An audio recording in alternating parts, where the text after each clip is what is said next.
हजरात गिरामी कदर मुसलमानों का एक ही मुतालबा होता है, जिसने मगरब के किसी देश के अंदर हजूर की शान अक़दस के अंदर गुस्ताही की है उसको फांसी के फंदे के ऊपर लटका दिया जाए, इसलिए कि बैनुल मज़ाहिब हम आहंगी को हजूर की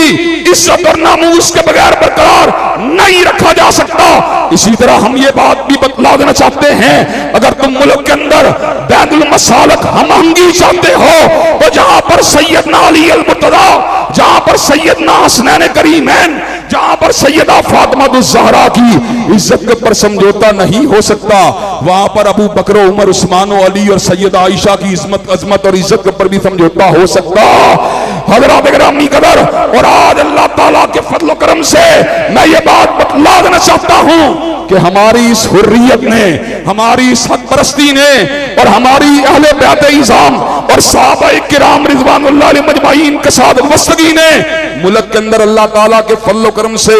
बेदारी की एक तहरीक को पैदा किया है, बेदारी की एक लहर को पैदा किया है। हज़रात गिरामी कदर, समझदार शिया उलमा भी इस बात को समझ रहे हैं कि सुन्नी अपने मुतालबे में हक बजानब हैं। अगर वो हमारे अकाबरीन से प्यार करते हैं, हजरत अली अल मुर्तज़ा से प्यार करते हैं, हजरत हसन हुसैन को अपना मानते हैं, सैयदा फातिमा ज़हरा को अपना मानते हैं, तो हमें भी अबू बकर उमर के बारे में लब कुशाई करने का हक हासिल।